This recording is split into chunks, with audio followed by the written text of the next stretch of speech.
Mirchi Plus presents Har Him Horror.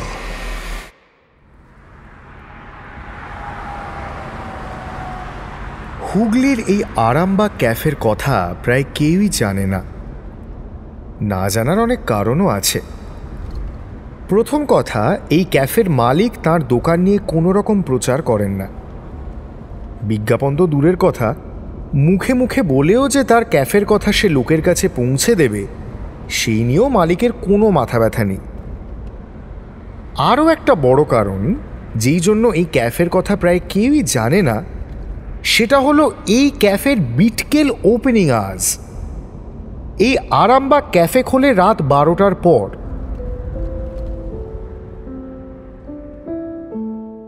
হুগলির মতো মফস্বল শহরে রাত 12টার মধ্যে অর্ধেকের বেশি শহরবাসী মশারি টাঙিয়ে গুটি গুটি পায় স্বপ্নের দেশে ইউরোপের কোনো ক্যাফেতে পৌঁছে যায়।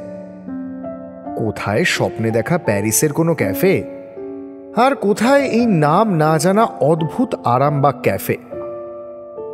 বাঙালি মধ্যবিত্তের পকেটে পয়সা কম থাকতে পারে, কিন্তু স্ট্যান্ডার্ড নিয়ে ছিনিমিনি সে কোনো মতেই খেলবে না। যাই হোক, এই ক্যাফের আরেকটা শেষ সমস্যা আছে। ক্যাফের লোকেশনটা খুব অফবিট। হুগলি থেকে বেরিয়ে হাইওয়েতে ওঠার আগে একটা জায়গা আছে, পরপর পুরনো ভাঙা বিল্ডিংয়ে ভর্তি। বিল্ডিংগুলোর মাঝখান দিয়ে কয়েকটা সরু গলি গেছে। সেই গলিগুলোর একটার ভেতরেই এই ক্যাফে। দীপু কর্মকার হয়তো হুগলির আর 5টা লোকের মতো আরামবাগ ক্যাফের কথা জানতেও পারত না কোনোদিন, কিন্তু কার কপালে কি থাকে সেটা তো আর আগে থেকে বলা যায় না। দীপু কলকাতায় চাকরি করে, প্রাইভেট কোম্পানি। একদিন সন্ধে 6টায় ছুটি পায়, তো অন্যদিন রাত 9টা। কাজের কোনো ঠিক ঠিকানা নেই। আজকে যদিও বাড়াবাড়ি রকম দেরি হয়ে গেছে। অফিসের বস ওকে এতটাই বেশি কাজ দিয়েছে যে লাস্ট ট্রেনটাও ধরতে পারেনি দীপু। একটা আস্ত গাড়ি ভাড়া করে কলকাতা থেকে হুগলি আসতে হয়েছে। গাড়িটা যখন হাইওয়ে থেকে বাঁদিকে ঘুরল, তখন হঠাৎ দীপু পুরনো কংক্রিটের ভিড়ের মাঝে আরামবাগ ক্যাফের আলোর রোশনাই দেখতে পেল। সে একটু অবাক হয়ে হাত ঘড়ির দিকে তাকালো। তারপর মনে মনে ভাবল, এখন তো রাত 1:30 বাজে। এত রাতে আমাদের হুগলিতে কোনো দোকান খোলা থাকে সেটাই তো এতদিন জানতাম না।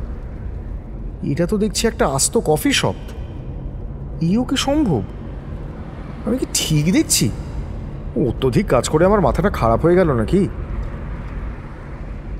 দীপু মনের এই আশঙ্কা কাটাতে সে একবার গাড়ি ড্রাইভারকেও জিজ্ঞেস করল, দাদা, আপনি ওই গলির ভেতরে একটা কফি শপ দেখতে পাচ্ছেন?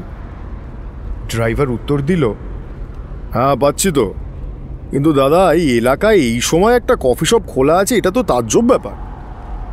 দীপু ড্রাইভারের এই কথার কোনো জবাব দিল না। আরও কিছুক্ষণ চুপ করে থেকে ড্রাইভারকে বলল, এখানেই আমাকে নামিয়ে দাও। ড্রাইভার এই শুনে প্রশ্ন করল, আপনি বাড়ি যাবেন না দাদা?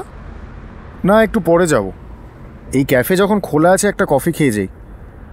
এমনিও সারাদিন কাজে ডুবেছিলাম, বাড়িতেও তো আমার একারই সংসার, কাউকে কৈফিয়ত দেওয়ারও কোনো ব্যাপার নেই। তুমি আমাকে এখানেই নামিয়ে দাও, আর বলো ভাড়া কত হয়েছে। 1000 টাকা দাদা। দীপু ড্রাইভারকে টাকাটা দিয়ে গাড়ি থেকে নেমে গেল। তারপর হাঁটতে হাঁটতে ওই ক্যাফের দরজার সামনে এসে দাঁড়ালো। দীপুর কিছু করার আগেই দরজা খুলে গেল। দীপু দেখল দরজার ওপারে একটা কোট প্যান্ট পরা লোক তার দিকে তাকিয়ে একগাল হাসছে। দীপু লোকটাকে জিজ্ঞেস করল, ভেতরে আসা যাবে?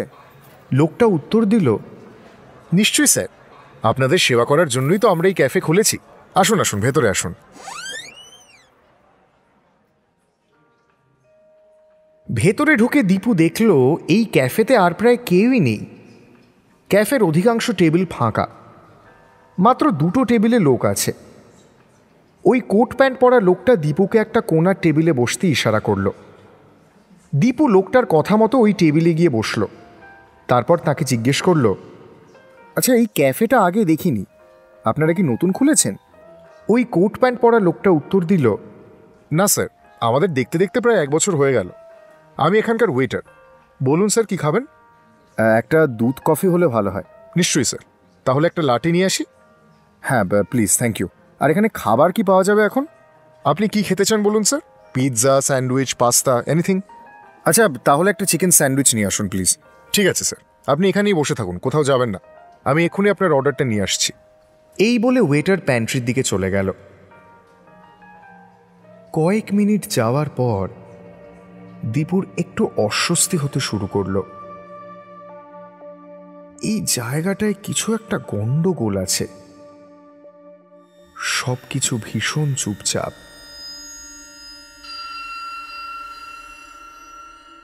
যে দুটো টেবিলে লোক বসে আছে তারা কেউ কোনো কথা বলছে না। একজন একটা কুচকুচে কালো বাইন্ডিংয়ের বই পড়ছে, আরেকজন ওর টেবিলের পাশে টাঙানো একটা কালো বেড়ালের ছবির দিকে এক দৃষ্টে তাকিয়ে আছে আর কফিতে চুমুক দিচ্ছে। দীপু মনে মনে ভাবল, আজকে কি কাজের চাপ এতটাই বেশি ছিল যে আমার এরকম মানসিক অসুবিধা হচ্ছে? মাথাটাও ঘোরাচ্ছে বোধহয়।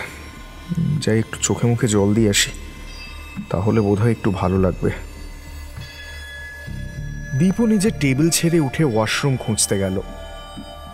রান্নাঘরের দরজার পাশেই ওয়াশরুম, আর ওয়াশরুমে ঢোকার আগেই একটা বেসিন। বেসিনের কলটা খুলে দীপু পরপর চোখে মুখে জলের ঝাপটা দিল।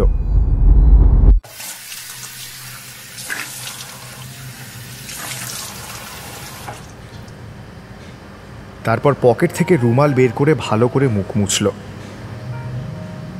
হঠাৎ তার চোখ গেল ওয়াশরুমের দরজার পাশে আরেকটা লম্বা দরজার দিকে। দরজাটায় নতুন কালো পেইন্ট লাগানো, আর দরজার উপরে লেখা, যারা দরজার রং কালো দেখছেন তারা ঢুকবেন না, সাদা রং দেখলে তবেই ঢুকুন। দীপু অনেকক্ষণ দরজাটার দিকে হাঁ করে তাকিয়ে থাকল। ও বুঝতে পারল না কেন, তবে ওই কালো দরজার ওপারে কি আছে সেটা জানতে ওর খুব ইচ্ছে করছে। ওয়ার্নিংকে অমান্য করেই দীপু ভেতরে ঢুকে গেল। ওই ঘরের অধিকাংশটাই অন্ধকার। ঘরের 4 দেয়ালের ওপর খালি একটা নীল টুনি বাল্ব লাগানো। ওটাই এই ঘরের একমাত্র আলোর উৎস। দীপু বুঝতে পারল যে এই ঘরে বেশ কয়েকজন লোক আছে, কিন্তু তাদের কাউকেই স্পষ্ট দেখা যাচ্ছে না। এই সময় একটা ভারী কর্কশ গলা দীপুকে পেছন থেকে ডাকল। কি হয়েছিল আপনার সঙ্গে? দীপু চমকে উঠে পেছনে তাকালো। সে দেখল সাদা স্যান্ডো গেঞ্জি, নীল লুঙ্গি আর চোখে কালো সানগ্লাস পরা একটা লোক এক কোণায় বসে আছে। দীপু উত্তর দিল, কি হবে আমার সঙ্গে? কোন অ্যাক্সিডেন্ট না সুইসাইড? দীপু এই শুনে একটু ভয় পেয়ে গেল। কাঁপা কাঁপা গলায় সে জবাব দিল, কি আবল তাবল বলছেন আপনি? আপনার মাথা ঠিক আছে তো? এই শুনে লোকটা একটা অট্ট হাসি হাসল, তারপর আস্তে আস্তে বলল,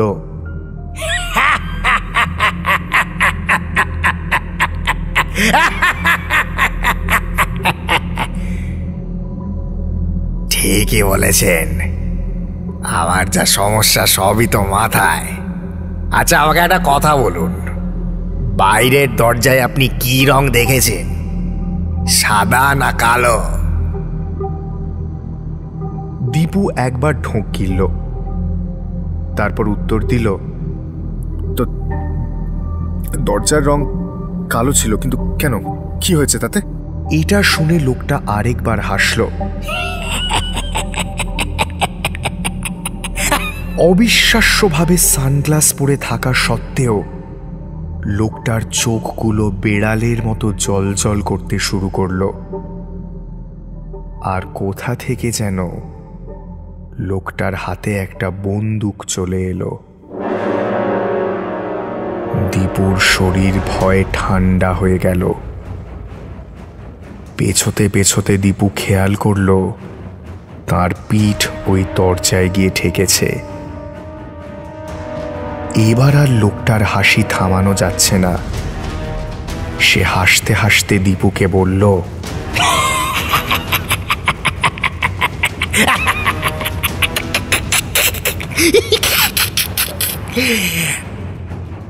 আমি যদি আপনাকে এখন গুলি করি, আপনি কি মরে যাবেন? দীপু এই কথার কোনো উত্তর দিতে পারছে না। তার ঠোঁট কাঁপছে, কিন্তু মুখ দিয়ে কোনো কথা বেরোচ্ছে না। লোকটা এবার বলল, তাহলে আপনাকে গুলিটা মেরে একেবারে আপনার সঙ্গে গল্প করি, কেমন? এটা বলার পর লোকটা সঙ্গে সঙ্গে গুলি চালালো।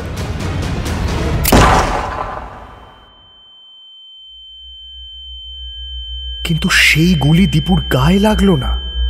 তার আগেই কেউ দরজা খুলে তাকে বাইরে টেনে নিয়েছে। কিছুক্ষণের জন্য দীপু অজ্ঞান হয়ে গেছিল। সে চোখ খুলে দেখল সে বাথরুমের বেসিনের সামনে পড়ে আছে। ভোর হয়ে গেছে। তার কাঁধে এবার কেউ একটা হাত রাখল। দীপু দেখল এটা সেই আগের রাতের ওয়েটার। দীপু অবাক হয়ে এক দৃষ্টে ওয়েটারের দিকে তাকিয়ে রইল। তাকে খুব চিন্তিত দেখাচ্ছে।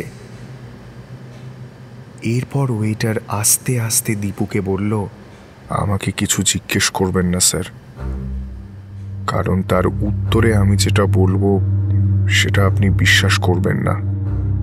আপনার শরীর একটু ভালো লাগলেই আপনি সোজা বাড়ি চলে যান।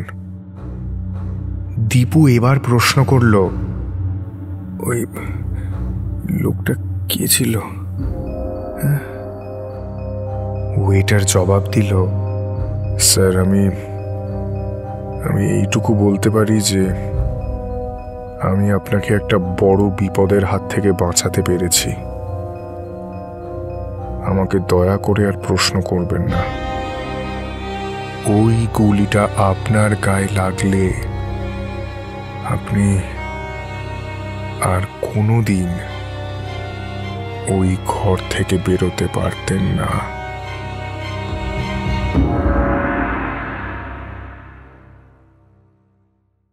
হাড় হিম হরর আপনারা শুনতে পারেন এক্সক্লুসিভলি মির্চি বাংলার ইউটিউব চ্যানেল এবং গানা অ্যাপে।